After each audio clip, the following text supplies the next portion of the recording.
नौजवान साथियों, 2024 लोकसभा चुनाव, लोकतंत्र इस देश में रहेगा, लोकशाही इस देश में रहेगा या लोकशाही के आड़ में इस देश में पनप रहे तानाशाही, लोकतंत्र की आड़ में पनप रहे तानाशाही। वैसे ही जैसे भारत को पाकिस्तान बनाने लोग चाहते हैं, भारत के संविधान को टुकड़े टुकड़े करने वाले लोग भारत को पाकिस्तान के रूप में तब्दील करना चाहते हैं। उन लोगों को पहचानने की आवश्यकता है, उन लोगों को सबक सिखाने की आवश्यकता है।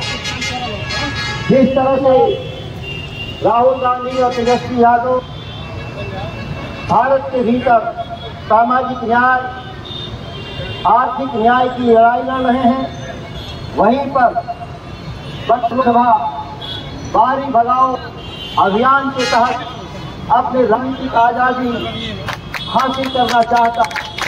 यहाँ 24 साल से इस इलाके में भारतीय पार्टी, भारतीय राजनीति के नए अंग्रेज लगातार भागलपुर, गोपालगंज से भेजते हैं। और मैं जानता हूँ और मैंने सुना भी कि एक गारंटी देश के प्रधानमंत्री लिए थे बक्सर में आकर के, यहाँ इलाके के लोग कैंडिडेट को नहीं देते, मुझे देखकर वोट दें और मैं बक्सर के विकास की गारंटी लेता हूँ। आपने देखा कि इस देश के प्रधानमंत्री की गारंटी चाइनीज गारंटी से भी घटिया गारंटी है। चाइनीज सामान कुछ भी चल भी जाता है, लेकिन देश के प्रधानमंत्री का कोई वचन, वायदा, गारंटी 1 घंटा भी जमीनी हकीकत से उसका कोई लेना देना नहीं है। कहे थे कि ये इलाका किसानों का इलाका है, हर किसान की आमदनी 2 गुना करेंगे, हर खेत तक पानी पहुंचाएंगे। पूरे बक्सर लोकसभा क्षेत्र में 80% आने वाले किसान लोग, अभी तक मैं 2 से 3 लाख लोगों से सीधे संवाद किया हूँ। एक भी व्यक्ति ने नहीं कहा कि इलाके के किसानों के भलाई के लिए उन्होंने कोई पानी का व्यवस्था किया हो, उनके अनाज के बिक्री के लिए कोई बाजार व्यवस्था किया हो। न्यूनतम समर्थन मूल्य की गारंटी उनका छड़ा हुआ है। नीतीश कुमार उसको कभी भी बिहार में लागू नहीं होने दिए। तो फिर किस बात की मोदी जी की गारंटी? केवल एक ही उनकी गारंटी रही कि लगातार हर साल आपके खर्चे बढ़ते गए, महंगाई चरम सीमा पे गया, मजदूरों के तनख्वाह नहीं बढ़े, किसानों के अनाज के दाम नहीं बढ़े, सरकारी नौकरियों को खत्म करके कॉन्ट्रैक्ट आधार पे नौकरी देने का काम किया। इतना ही नहीं, देश की सुरक्षा के साथ खिलवाड़ करते हुए सेना को भी कॉन्ट्रैक्ट के हवाले करते हुए 4 साल की अग्निवीर योजना लेकर आए। परिणाम सामने है इस देश में कि 22 साल का 18 साल का नौजवान नौकरी में जाएगा, 22 साल में रिटायर होगा।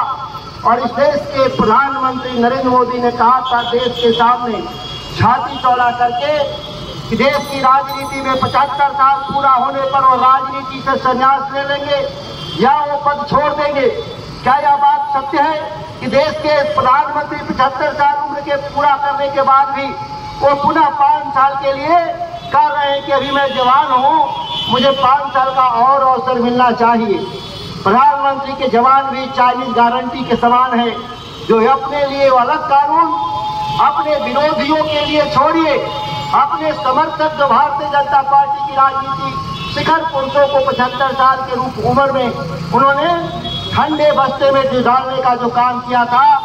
आज जो सवाल भारतीय जनता पार्टी के बारे में लोग, देश के लोग कह रहे हैं, इस पार्टी में कोई कार्यकर्ता नहीं बचा, इस पार्टी में कोई नेता नहीं बचा, केवल भक्त बचे हैं जिनका काम है जैसे हरे राम हरे कृष्ण का जाप होता है, उसी तरह से भारतीय जनता में मोदी मोदी मोदी का जाप लोग करते हैं। इसके सिवा भारतीय जनता पार्टी में कोई नीति सिद्धांत पर नाम राजनीति नहीं रहा। बिहार के मुख्यमंत्री नीतीश कुमार के बारे में मैं बहुत ज्यादा नहीं कहता हूं। वो एक बीमार आदमी है, एक जाहिर बात है मानसिक रूप से बीमार है, शारीरिक रूप से बीमार है नहीं मैं नहीं जानता। उनके मंच से जितने भाषण आ रहे हैं पिछले 6 महीना में, उन बातों को हम लोग मन से नहीं दोहराते हैं, ज्यादातर असंसदीय है और समयानुकूल भी नहीं है। आप देखे होंगे उन्होंने कहा था कि बिहार में हम आएंगे तो सुशासन की सरकार लाएंगे। सुशासन की सरकार के लिए आपको पटना जाने की जरूरत नहीं है, आप अपने निकटतम कार्यालय अंचल कार्यालय चले जाइए, परिवहन कार्यालय चले जाइए, प्रखंड विकास पदाधिकारी के कार्यालय चले जाइए। उनके सुशासन का पोल आप बेहतर तरीके से खोल सकते हैं। यहाँ तक कि उन्होंने कहा था कि इस राज्य में हम आएंगे सत्ता में तो बेरोजगारी दूर करेंगे, पलायन को रोक देंगे, लोगों की आमदनी बढ़ाएंगे। बिहार में क्या हुआ? बिहार एक श्रम सप्लाई करने का एक ऐसा अव्यवस्थित अड्डा है जहाँ कोई कानून नहीं। लगातार पलायन राज्य के नौजवानों का, पूरी बिहार की अर्थव्यवस्था को कमजोर करने का नीतीश ने जो षड्यंत्र था, वो देश के धन्ना सेठों के इशारे पर इस काम को करने का काम किया था।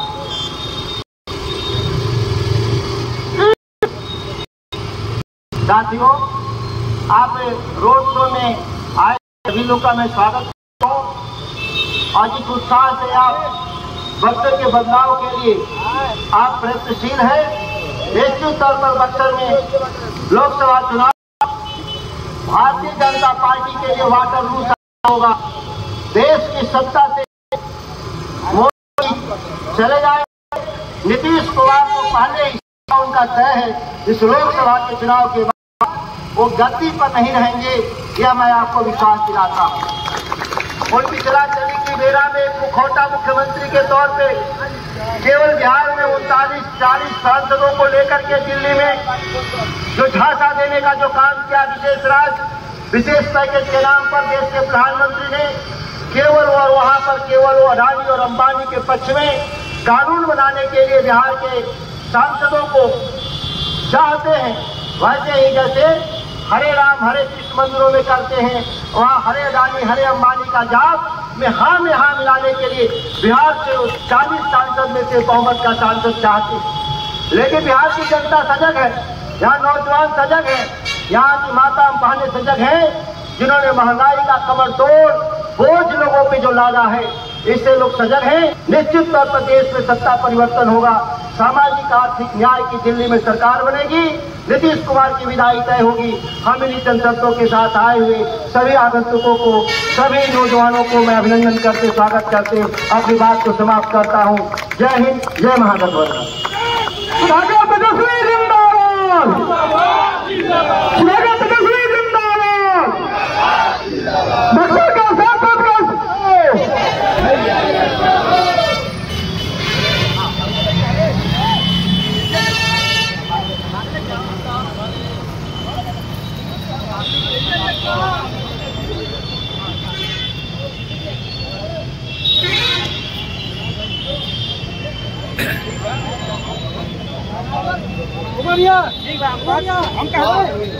हम बंद कर